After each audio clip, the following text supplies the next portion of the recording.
Hello and welcome to the OverShadow ShadowCast with Thomas Anderson. It's just me this week because Abigail's not feeling very well. So again, we will skip the What Have I Been Playing because Abigail and I tried the Anthem demo and we're going to talk about it, but I think we should probably do that together, so we'll do that next week.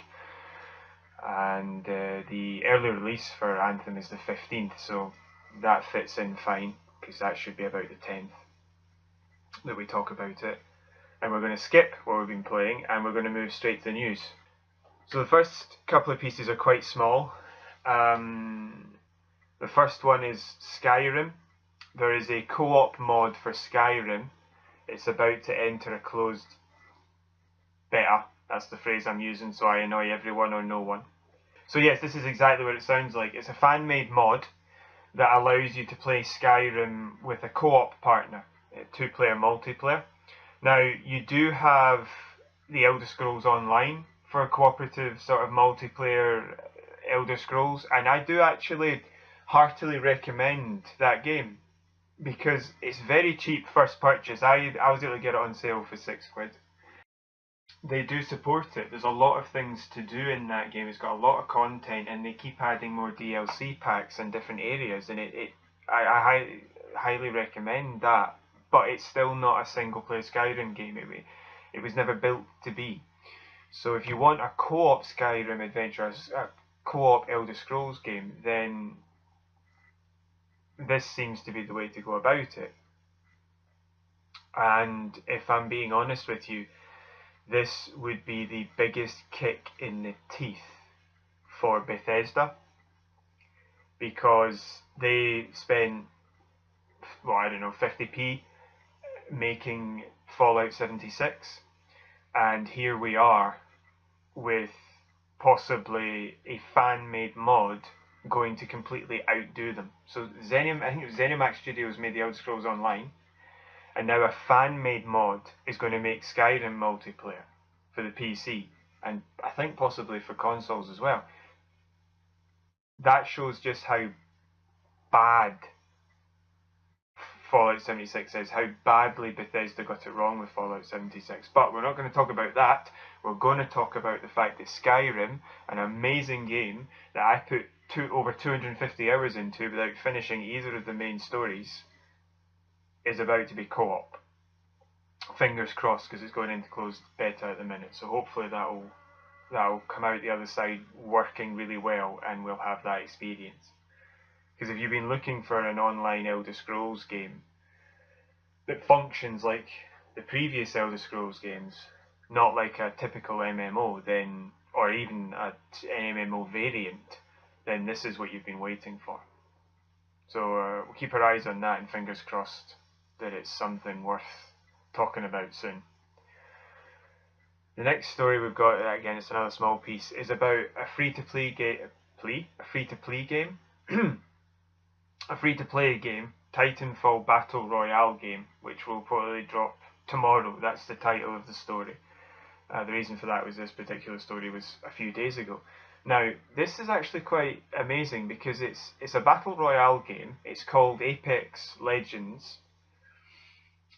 It's in the same style as PUBG or Fortnite. It looks a lot like Fortnite, and it's based on Titanfall. A lot of the weapons and that sort of thing are in it from Titanfall are in this. And it came out within a week of people finding out about it. It didn't enter alpha, beta, early access, anything like that. This game is finished and it was released. It was made by Respawn Entertainment, the people who hopefully are making a Star Wars game. It's for the PC, PlayStation 4 and Xbox One. It's out as of now. I've seen footage of it. It supports 60 players instead of 100. It does have loot boxes and you can purchase them, but they're purely cosmetic. You don't have to. It's free to play. You don't have to purchase it. And it seems to be in its style a sort of cross. It looks quite like Fortnite from the point of view of it's not a ruthlessly sort of realistic depiction.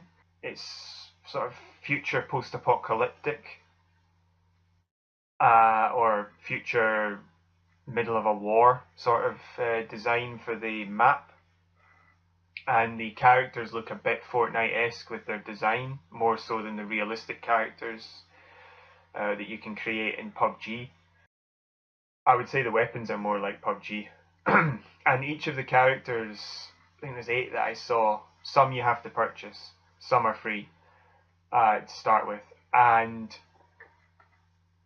they have skill sets. Each of them does something different. They have ultimates. One that I saw had a decoy that they could send, a decoy version of themselves. Another one had they were called like leader of the hunt or master of the hunt, where they moved faster and they could see other players' trails and stuff like that. So they've gone their own way with it. It's not the same as the other two. It is actually fitting into its own little version of the battle royale genre. But unlike most battle royale games, I'm actually quite happy to see this one, because I don't think this will take many people away from PUBG, because PUBG is all about its sort of like almost ruthless realism. But it might take people away from Fortnite, which I would be happy to see, because as far as I'm concerned, Fortnite adds very little. The construction mechanics in Fortnite compared to PUBG are huge, don't get me wrong, but they were not designed for the battle royale version of Fortnite. They were designed for the original Fortnite, and they then co-opted the battle royale genre, as it were, from PUBG, which I'm not happy about. I've said it several times, and then added in that one extra element to say, oh look, we did something different. Well, you know, I don't like it. I'm not a great fan of what they did. I think it was big guys picking on the little guys, but I'm happy to see here we've got some bigger guys picking on the big guys who picked on the little guys, even if it is EA, which is interesting. But that just means that they're trying to wipe everybody out and make as much money as they can because it's EA. But hopefully their actual effect will be to punish Fortnite, because I just don't see. I see a lot more overlap. This is different from the PUBG and Fortnite, and it's different from Blackout, which is, I don't see the point in that. It seems to be an identical copy to PUBG, but this fits into its own niche. The 3 niches, it's created its own, and but I do see a lot of similarities with Fortnite, especially as it's free to play, and I can definitely see people moving from Fortnite to this. I think PUBG though has its dedicated fans who like the realism aspect, so I don't see them moving across as much. So hopefully this will help right a wrong from a little while ago as far as I'm concerned. Recently there's been a bit of controversy regarding Metro Exodus, the 3rd Metro game that's coming out soon. The controversy in question is to do with its release. It was originally slated for release on Steam. That was how it's going to be released to PC players. They would play it through Steam. But in the past few days to a week, they have moved from Steam to Epic Games. So now that they'll be playing it through the Epic Games shop rather than the Valve's Steam game client. And well, this has caused a bit of a problem, because I think people would be a bit upset with them moving there anyway, because of the fact that the Epic Games game client isn't very good. It's very rudimentary. It doesn't have a lot of the things that Steam has. When it comes to Metro Exodus, when it comes to the actual gameplay aspects and not any of the other stuff, I don't believe it has things like cloud saves. All the saves are local, and it doesn't have offline play. Apparently you have to be online to play anything, so that's bad. And the reason they've made this move, to try and explain it, is simply financially reasons.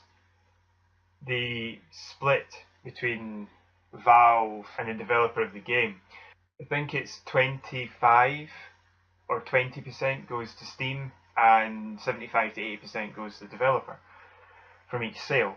Whereas on Epic Games, I heard that it was 12% to Epic Games and 88% to the developer. So Metro Exodus has agreed to be exclusive to the Epic Games game client in return for that extra cash, and they've said that they'll put that into developing future titles or to making the game cheaper, and I believe I heard somewhere that in America it was $10 cheaper. So they have, from what I can tell, actually done that. But the reason that there's a big problem and been a massive backlash with people very angry about this, and I can understand why, is that it's so close to release. Metro Exodus is to release on the February the 15th. And this happened only a little while ago, this change across, and because it's an exclusive deal, it means that people who pre-ordered the game to play it on Steam won't be able to play it on Steam. Now, their pre-orders aren't being cancelled. What's being said is that they'll be able to play it on Epic Games instead, and they'll just have to download a spare game client sort of browser. But the issue with that is that people pre-ordered it with it advertised as having a Steam key code, and you could easily interpret that as being false advertising, which may lead to lawsuits in the future. But also, some of the distributors of the pre-ordered copies are still saying that the game will ship with the Steam key code, which can't be used. So the issue here isn't that they've moved from Steam to Epic Games game client. That would be a different issue. I don't think it would be this toxic. People would just be a bit miffed, but they'd probably give it a go. A lot of the things that aren't there, I think the Epic Game client is quite new. They should eventually get there. They should eventually have this stuff, although as far as I'm concerned, they should have launched with it. But that's quality of life, which should eventually arrive. But it's the fact that it was done so close to the release date that people are left having... That's what's annoying people, the fact that people have been left in a situation where they don't really know what they're doing, or they're seeing other people who don't really know what they're doing, and they're annoyed about it. If this deal was even in the works, which it had to be quite a while ago, they should have told people that. And they haven't, and that's why people are annoyed. And I'm very annoyed with Metro Exodus as well, although I have to say that this isn't the developers that made this decision, it was Koch Media who own the IP. But I am annoyed with them because Metro Exodus looks like it's going to be an amazing game, but it might tank in the sales because of what's happened here. Because there's thousands upon thousands of people who are in a part of a huge backlash against this at the moment. You know, negatively rating every video that comes out about it, or the previous Metro games on Steam are getting huge negative reviews now. And so I feel bad for the developers, but I can understand why people are angry. It's simply this could have been avoided if they had mentioned it 2 months ago, which is they knew what they were going to do 2 months ago, so they should have done that. There was an issue with the developer coming out in a bit of a rant against people who were refusing to buy the game and slating it negatively. I disagree with him. He was trying to say that everybody who was upset is somebody who would never have bought the game anyway and was just jumping on the bandwagon, all the rest of that jazz. I don't agree with that. And the developers of Metro Exodus, they came out and said, this is not our opinion, this is the developer's opinion. But they didn't smack him down in any obvious way. And I think that's good, because he's entitled to his opinion and to voice it, even though I think he's wrong. But I think that he's mistaken, that this is a result of, you know, people want more money put into game development or cheaper games, but they're happy to pay a good price for a good game. But the issue here is that they were just not told what was happening, and there's no excuse for that. So I disagree with them on this front. This anger is not just coming from people who were never going to buy the game. It's coming from people who were desperate to buy the game and now feel that they are walking into a no man's land when it comes to just into fog. Like, how do I play this? Where do I play this? Where do I buy this? What's happening? And that's so silly considering how good the game looks. It's so unnecessary. We'll have to keep our eyes on this one, but I hope it doesn't negatively affect the sales too badly. I mean, it's only on PC, so that does limit the sales, the negative impact on the sales. I would personally get it for the Xbox because that's when I played the 2 previous ones. But it is just so silly and stupid that they've done this, and it might impact single player games like this in the future, and that just makes me angry. Epic Games also shouldn't have allowed them to get away with being so quiet about it, because if this game does tank, it puts off people moving to Epic Games client in the future. So it just doesn't make any sense. Also, if they want to move to make a bit more money, you've got to make sure that the player base is willing to move with you, and doing it this way was never going to help that. FIFA 19 sales were down by 25% compared to FIFA 18.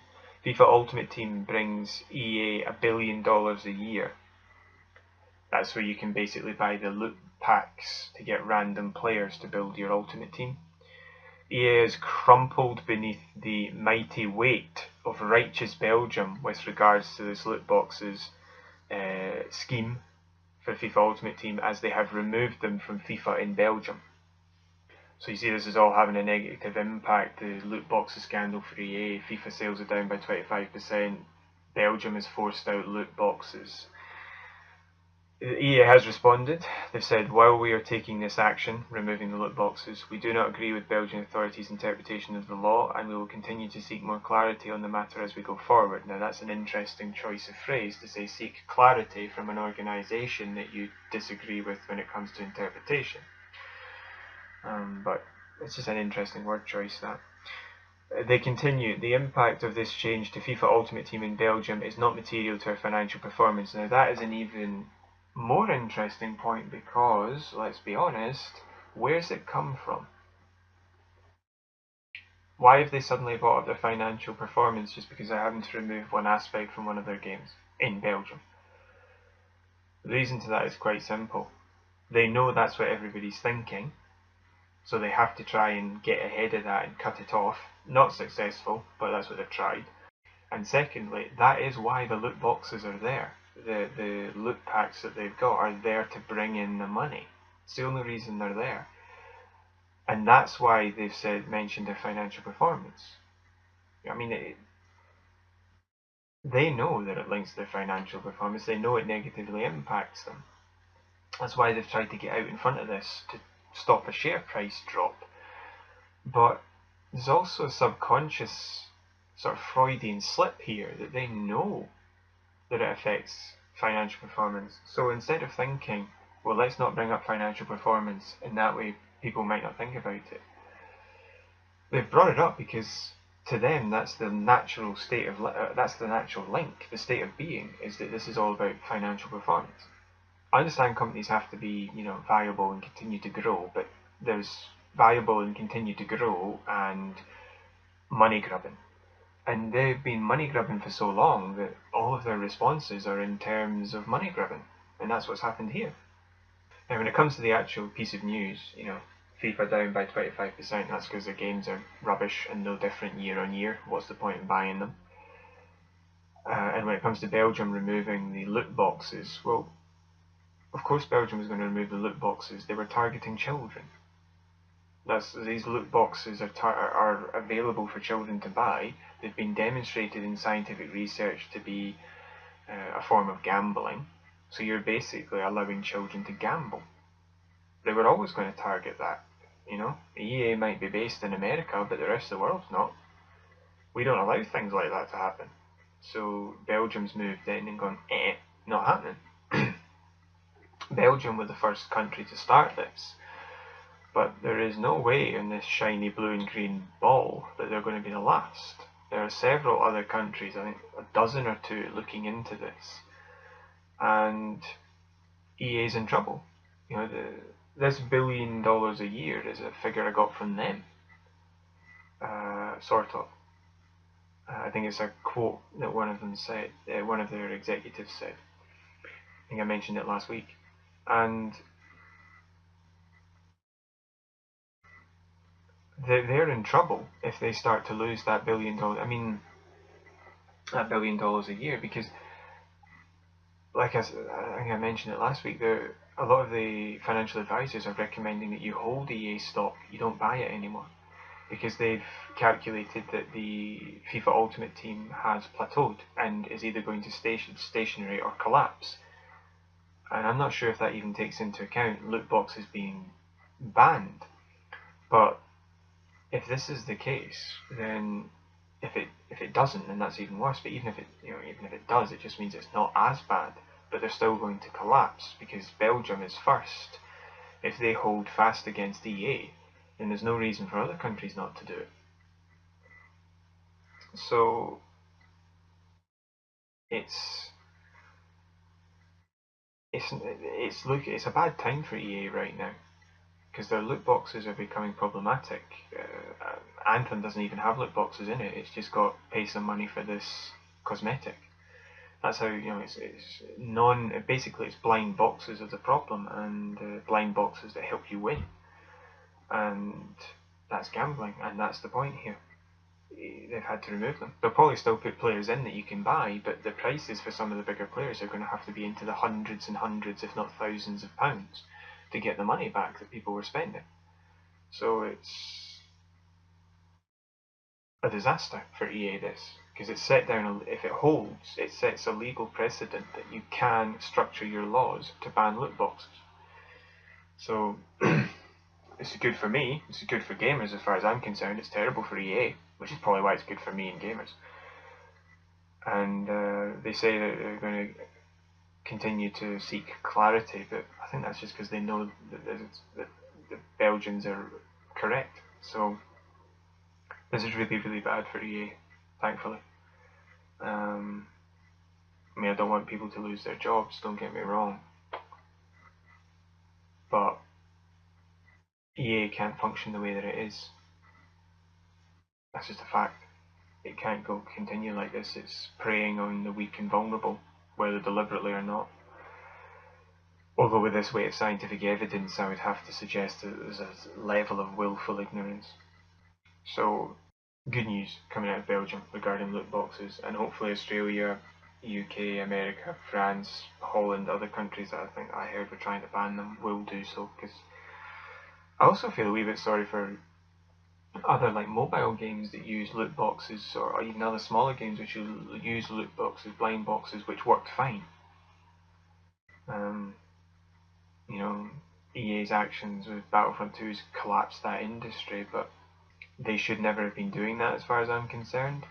But it's not their actions that crashed it, it's a bigger company coming in saying, oh, look at what this smaller company is doing that we can benefit from, copying it to such a degree that people started to pay attention to it and then collapsed it.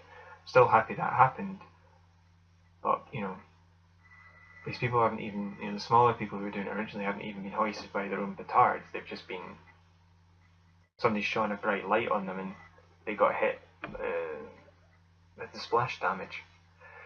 Anyway, I just mentioned BioWare's Anthem. This is what next story is regarding. In BioWare's Anthem, there are microtransactions regarding cosmetics. We know that anything bought with paid currency can also be bought in the game with in-game currency.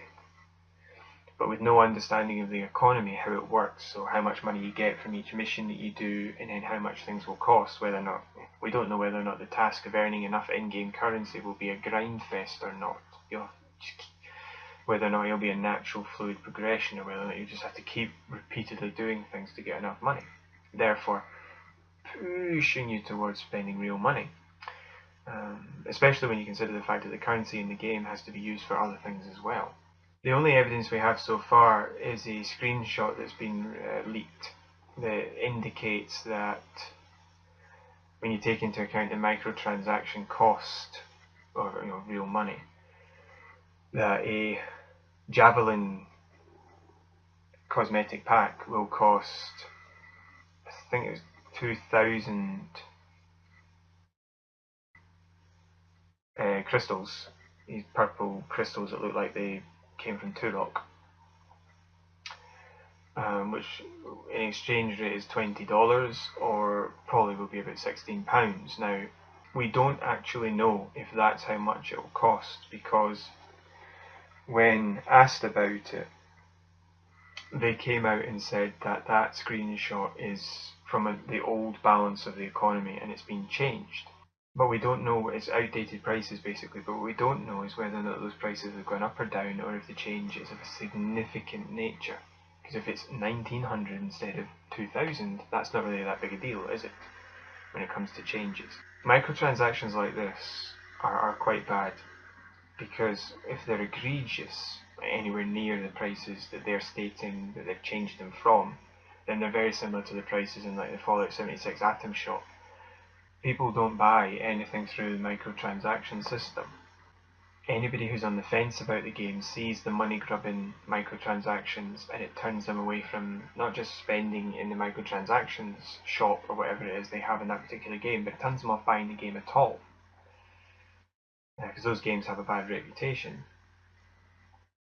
But if they're fairly priced and good value, then people will choose to buy the game, thinking, well, I'll just leave that to one side, it's nothing to do with me, especially in the case of something like Anthem or Fallout 76, where you've had to buy the game anyway.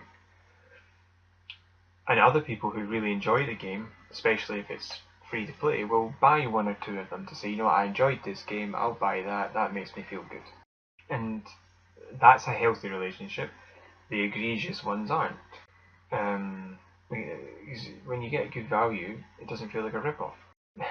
To put it in other words, certain companies, in my opinion, have gotten quite greedy, desperate, or they've balanced their company's infrastructure to the point where they need to make more and more money from microtransaction systems, so they have to ramp the prices because they know that a certain percentage of their players are just never going to buy into that system, and they need to get more and more money out of it. Along with the fact that some players just don't want to buy their game after they've seen previous egregious microtransaction systems. The fact that BioWare won't tell us how the economy is balanced, and they're doing that deliberately, is worrying. They've said that they won't until closer to release. That's probably because it puts people off buying the game. We know they've removed blind boxes. There's no blind boxes or loot boxes, and all of the purchasables from the microtransactions can be bought with in-game currency. But as I've said, we don't really know how that's going to work, and if they've got microtransactions in the game, as they do, which is fine, even if I don't like them, from the prices that we've seen, I know they said they've changed them, but that change has to have been a significant cut, otherwise this is going to affect them badly. EA have recently also released the release schedule chart for Anthem, and it is quite rightly getting ripped to bits by players on social media. And the reason for this is the fact that there are 5 different ways to access the game and 4 release dates. And there's lots of jokes about people having to have a master's degree to understand when they're going to be able to play the game. One particular more serious comment was regarding the release date of the 22nd of February, and with early access being on the 15th. This particular commenter said, no, that's not the case at all. Full release is the 15th, because the game is ready to go, therefore it is released fully. They are simply making people who have not paid extra money wait an extra week to play the game, which I thought perfectly summed up the situation. It's not actual early access, it's not alpha, it's not beta. It is making people wait a week if they don't cough up the extra money. But with 4 opening release dates, as it were, I could see the release schedule they've released crashing Anthem because of the player count. If there are too few players, or not enough to do, the people who play in that first week might not be there when the rest join on the 22nd. And so you could see a huge crash in the player base count if there's not enough to do. I am not convinced that there is at the moment, because I don't think free roam, I personally don't think that the flying is great and the combat is great, but I don't think it works well enough to actually keep the player base doing it just for the sake of the enjoyment of doing it, not for any mission purposes. So this scattered release could cause them some serious problems, but if the game is good, it shouldn't be an issue. However, I will say, just release the game when it is released. Maybe make special collector's editions, but just release them when they're released and stop scattergunning it to try and get even more money. It's pathetic. Just release your game. So our last story regards Fallout 76 and Bethesda. There's always got to be at least one with this crowd of maniacs. They seem to have finally fixed the duplication bugs that we've mentioned before that were present in Fallout 76. But after the excitement that this might fix the problems, the last major patch has been a disaster, as it has caused bugs that Bethesda had already fixed to return to the game, including the duplication bug. Bethesda has since attempted to explain the patch issues. This is a quote: "It appears that a merge of internal development builds failed to execute properly prior to releasing patch 5. The team is working to identify how this happened so we can prevent this from repeating in the future." So there is now a patch for the patch. And the patch for the patch has worked for many of the problems and has created even more. In addition to this, a recent change to the Anthem shop has made people worried because some of the new cosmetics available apply a health boost, meaning that they're not cosmetics anymore, they actually affect the gameplay, which is worrying a lot of people. Another change that Bethesda have made in an attempt to deal with the duplicators that I mentioned before. Bethesda have altered the weight cap of each individual player. They've added £150 to it, and then started to ban those with excessive quantities in their inventories. But surprise, surprise, that doesn't work properly either. Players which have legitimately acquired a lot of materials by playing the game properly are getting banned for using too much of it at once. And the using of it in question here is when they scrap it to create mods. Because the solution that Bethesda have come up with regarding the duplication bug can't distinguish between duplicators and people on a scrap run. So if you scrap a certain number of items at once, well, this is what happens. Players have been getting their accounts suspended indefinitely for scrapping 10 to 20 guns at once, and then getting emails from Bethesda asking them what they were doing. Well, I think the response is, "I have no idea, for some reason I was trying to play your game." Players are being asked to explain the excessively high rate of item creation. Essays, anyone? Seems very, very similar to before, when they got their embarrassment handed to them previously. So I don't know why Bethesda are doing it again. Also, these players are getting their Bethesda accounts banned and possibly scrapped, which may have other content attached to them that the players would then lose, because Bethesda have tried to fix the problem and done it wrong. Unfortunately for the players, it is unlikely that these issues will be fixed soon, because it appears that only one of the Bethesda studios is still working on Fallout 76, and this puts the launch of Destiny 2 into perspective. I mean, Destiny 2 didn't have very much in it when it launched, but it wasn't this. The Bethesda Austin Studio theory, the theory that Bethesda's studio, Austin Studio, is the one still working on it, is backed up by the fact that Bethesda have prioritised the PvP updates and the new mode Survival, but not fixing the PvE bugs or adding more PvE content. Survival is the new PvP mode, and it already has a fatal flaw before it is made, before it's been released and added. You can take your current character into Survival. Now, the reason that that's a problem is because they haven't fixed the duplication bug. So one, new players aren't going to want to play Survival because they're going to get annihilated by people who have moved their character in, who can kill anybody. That's the whole point of Survival. It takes away the punishments for killing other players. So, if you move a character across that's got a whole load of good gear, they're going to kill all the new players joining.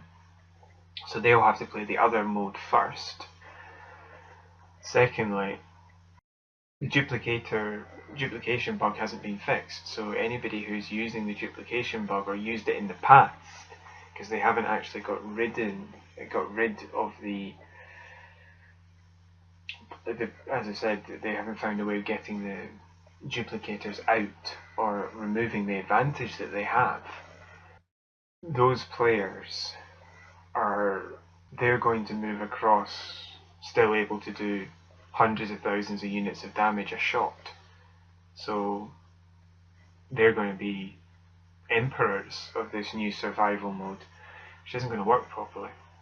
And I can foresee lawsuits coming because people are getting denied access to content they've paid for because the content isn't working properly, and Bethesda are refusing to basically pay the players back. So this is, again, still that disaster ball is rolling. When it comes to the patch for the patch that caused all the previous bugs to come in, then they said that it was a merge of internal development builds failed to execute properly prior to releasing patch 5. Basically what they're trying to say is that the previous adaptations hadn't become one solid unit, so when they added a patch, it basically patched the base game rather than the adapted version that they've got so far. But there's a theory as well that they created a patch that was only applicable to the base game. They forgot they had patched it and so created a bad patch. But considering how quickly they seem to have fixed that, I'm not entirely sure if that's true, but either way, they created a patch that didn't work, which made problems they had previously patched out come back. I mean, that sort of sums up Bethesda's attempt at Fallout 76, doesn't it? They fixed the problems, and then added another patch to fix other problems, which then caused the other problems to come back, and then when they patched that, new problems appeared. That's Fallout 76. That's why I wanted to talk about that particular quote. That is Fallout 76. I'm kind of happy to see Fallout 76 not do very well, not because I want a bad Fallout game or whatever, I want players to get ripped off or people to lose their jobs, but it's when you take into account the fact that they did not do the development cycle properly, they came up with a faulty premise and they've treated their customers like dirt afterwards, that is the response that should happen. There should be negative consequences to that, and those consequences should be Fallout 76 failing to work. I'm not even sure how. They've said that they're going to ban players for cheating, but I'm not entirely sure if legally you could call accessing the development room that they put in the game and then using the items there as cheating. It's not in the spirit of the game.